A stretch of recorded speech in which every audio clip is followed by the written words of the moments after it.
እኔ ራሱ መለወጡ በጣም እየገረመኝ ነው። አንቺ ላይ ግን ምንም ችግር እንዲመጣ አልፈልግም።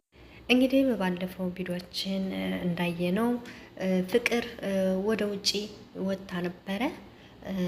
ውጪ አድራ ብዙ ነገር ደርሶባት እንደዚሁም ደግሞ ያልሆነ ሰው ተዋውቃ መታለች ማለት ነው። እንግዲህ ያን አጋጣሚ የቤዛ እናት መሞታቸውን አውቃለች ማለት ነው። ግን የቤዛ ወንድም እንደሆነ አታውቅም። እሷ እንግዲህ ቀስ በቀስ የምትደርስበት ይሆናል ብዬ አስባለሁ ማለት ነው። ምክንያቱም ፍቅር የማን ወንድም ማን እንደሆነ አታውቅም። ልጁ ግን ለቤዛ ቆንጅዬና ምርጥ የሆነች ልጅ እንዳየ ቢነግራትም እሷ ግን አልተቀበለችውም።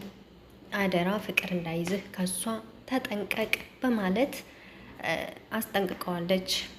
እኛ ስራችን ሌላ ነው፣ ብዙ የምናደርጋቸውና የምንሰራቸው ስራዎች ብዙ ነገሮች አሉ በማለት አስፈራርተዋለች ማለት ነው። ነገር ግን የቤዛ ወንድም ከፍቅር ፍቅር ሳይጥለው አይቀርም። እንግዲህ ቤተሰብ ወደ እነ ለሊ ጋር ስንሄድ ደግሞ ለሊ ሳታውቀው ከባውሬ ጋር ፍቅር የሚል ነገር ሳይዛት አይቀርም። አላወቀችውም ነበረ ፍቅር እንደያዛት። ግን እሱ አፍቅር ያለው የሆነች ልጅ ባላት ሰዓት የተሰማ ስሜት ለየት ያለ እንደሆነ በወቀች ሰዓት አለቀሰች። ለአደይም ነገረቻት። አደይም ለምን አትነግሪውም ብትላትም አደይ እናውራው አውሪው ያለውን ነገር ሁሉ አውጥተሽ ንገሪው ብትላት ለሊም መናገር አልፈለገችም። ምክንያቱም እሷ የምትፈልገው ብቸኝነት ነው። ነገር ግን ደግሞ ትወደዋለች።